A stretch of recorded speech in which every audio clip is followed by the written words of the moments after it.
Press the bell icon on YouTube and don't miss another update.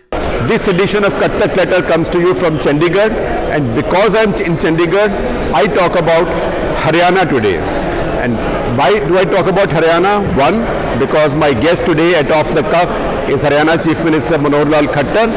And second, because Haryana is a very interesting state for many reasons. You could normally ask me, why should we bother about Haryana? What is Haryana? It's a tiny state, it's less than 2% of India. It contributes only 10 MPs to a house of 543. So it's really a tiny state. Why should anybody bother about Haryana? How does it matter in national politics? But I will tell you a couple of things. One, we Haryanvis are very innovative. So we brought innovations to Indian politics that other states are now following. So Karnataka may be India's most high-tech state, but they've learned the art of Ayaram, Gayaram now, whereas we Haryanvis invented this in the late 60s. Second, Haryana in many ways is the founder of dynasty politics in India. We know that Jawaharlal Nehru and Indira preceded the formation of Haryana.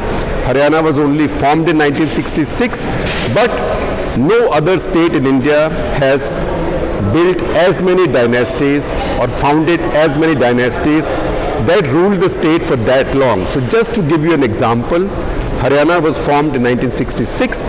The first Chief Minister of Haryana took over in 1967 for just over a year, Bhajan Lal Sharma. He didn't form a dynasty, but then between 1968 and 2014, that is 46 years.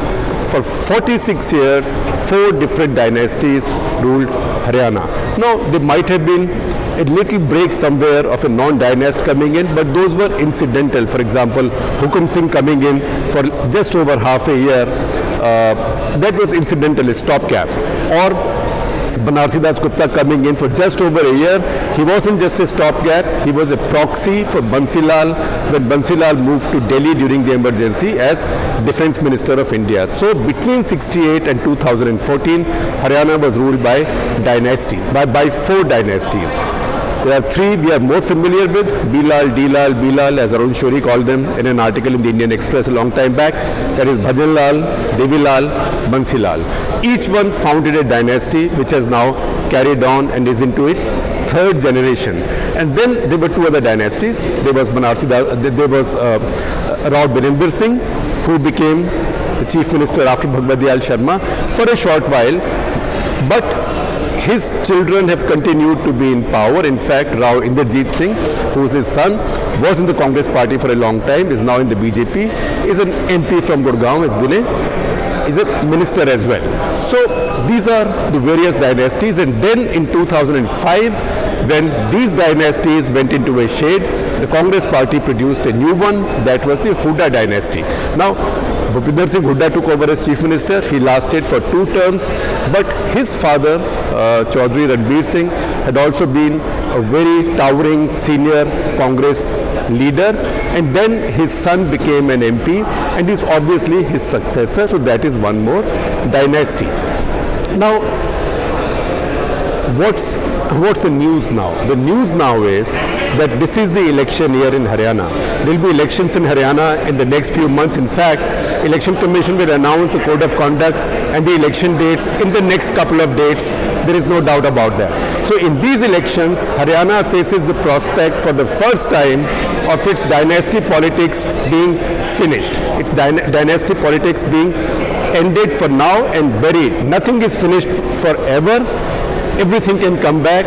But last 5 years, Haryana has been led by a non-dynast. Chances are that whatever happens in the next election also, a new dynasty will not come up, and an old dynasty has almost a 0 chance of taking over. That despite the fact that at this point there are 8 grandchildren, at least 8 grandchildren of the former dynasties generally in the political fray. There is a bunch of children, and there is also a bunch of great-grandchildren.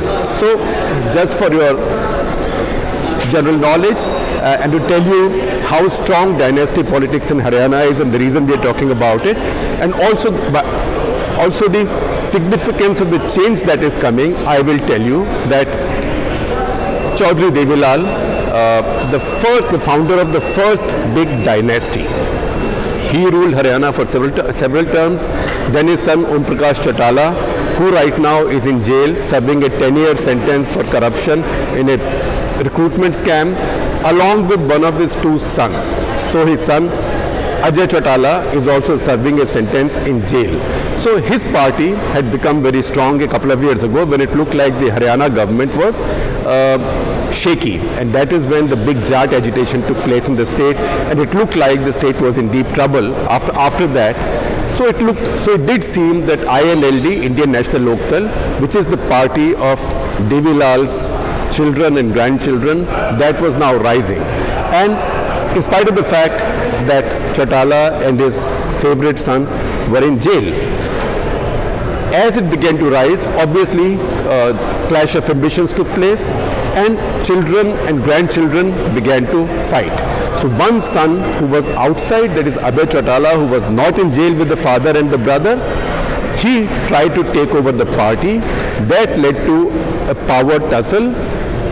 The other son controlled the situation or played the game from the jail. It's very easy. Politicians can lead pretty normal and active lives in the jail. From there, he was able to split that party and get one of his sons, or in fact two of his sons, to set up a new party called Jannayak Janata Party, JJP. That party then struck an alliance with the Aam Aadmi Party, and for a while with Mayawati also at one point. That party, remember, June by-election of last year, that party won, defeating the Congress party's senior leader Randeep Singh Surjewala, who is also Congress party's chief spokesman, the main face before the media, who too comes from a dynasty. His father Shamsher Singh Surjewala was also a politician, a leader and a minister in Haryana. So this last parliament election saw JJP get wiped out. INLD, which is the Chautala's original party, they got wiped out. A party that used to get always more than 20% votes in Haryana got just about 1.8%. In fact, a little less than 1.8%.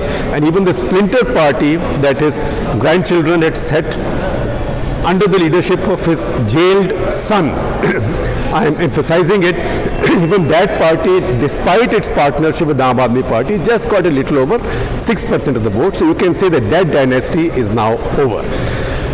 The next big dynasty was Bansi Lal's dynasty. All of us know about Bansi Lal's dynasty. Bansi Lal's successor was Surinder Singh, who joined the BJP, but Bansi Lal's daughter-in-law, Surinder Singh, died in a helicopter crash. His wife, who also happens to be my college classmate, she became the successor of the dynasty, and then her daughter, Shruti Chaudhary, also became an MP. So that dynasty continues. That dynasty also lost everything, although Kiran Chaudhary won the assembly election.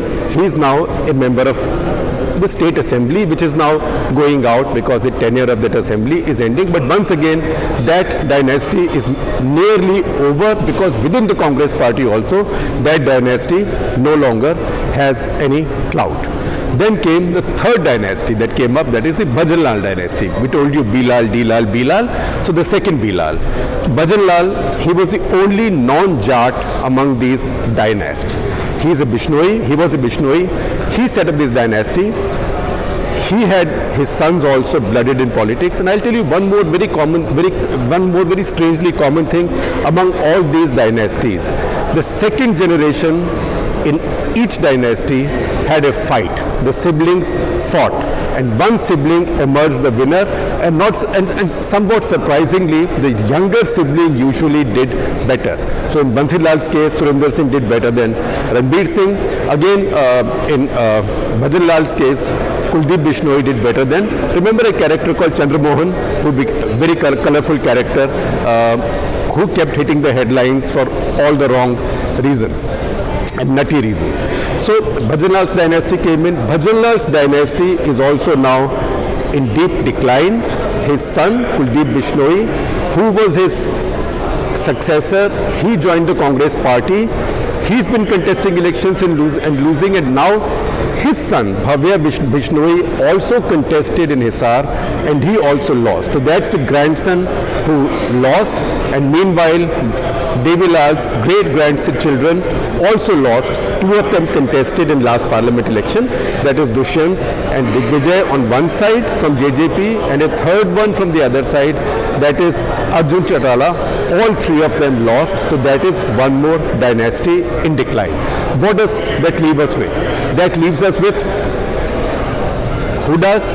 Hoodas right now, as you know, there's a fight going on in Haryana for the Congress party's top position. Rahul Gandhi or the Gandhi family is not quite keen to hand the party back over to the Hoodas, but they also can't ignore them because Hoodas came to the verge of splitting and setting up their party. So Senior Hooda has now been nominated head of the legislature party, and he will have a lot of power deciding candidates, etc., etc. But he is not the boss of the party, and it's quite obvious that the Gandhi family does not want the Hooda dynasty to have the old preeminence in Haryana. Their favorite was a man called Ashok Tomar, who was a Dalit leader, but he hasn't worked out. He's proved to be a complete failure. So there's no way they can keep investing in him. So who have they appointed now? The head of the party in Haryana, Kumari Shailja. And who's Kumari Shailja? When I was 10 years old, in class 6, in a tiny place called Sirsa, we used to run away from school to join sundry election campaigns, shout slogans, mainly for the freebies of badges and flags. And whose campaign would we join most often? That was the richest campaign because he had the most badges. Plastic badges used to be a big collector's item those days. This was a gentleman called Chaudhary Devi Singh, who was the father of Kumari Shailja. So that is yet another dynasty. So there are dynasties and dynasties and dynasties, but these are all now chota dynasties. There are no dominant dynasties. You want me to ask more? I can tell you about more dynasties. The BJP had Chaudhary Birender Singh's, their former central minister, his son elected, who left the IAS and contested in Hisar. He's one, so that's another mini dynasty. So many of these chota dynasties have come in, but the era of the big dominant dynasties has gone. And as that era has gone, also the preeminence of the Jat vote has gone. Jats are just about 20% of Haryana when it comes to votes. In fact, there are more Jats in Rajasthan, in the neighborhood, and in western Uttar Pradesh. But in Haryana, they dominated the state mainly because of these three big multi-generation dynasties. As they have got into the shade, so has the power of the Jat vote, and the BJP now has built a new power base. The BJP says they will get votes from all 36 Biradris of Haryana, but it's really not 36. The kind of politics they built was more like 35 versus 1. So they've got the rest of them together. The current Chief Minister is Manohar Lal Khattar, and remember, very often, it's just an aside, he doesn't particularly like being addressed as Khattar. He's quite happy to be called Manohar Lal. So maybe tomorrow there'll be another article on Haryana, Bilal, Dilal, Bilal and M Lal. Except after M Lal, there'll be no dynasty because he, like Narendra Modi and like many other leaders of the BJP today, is a bachelor. So no family there. So once again, this is a remarkable turn in Haryana's politics. The state that invented dynastic politics and gave us so many colorful dynasties is now seeing the end of dynastic politics, at least for the coming many years.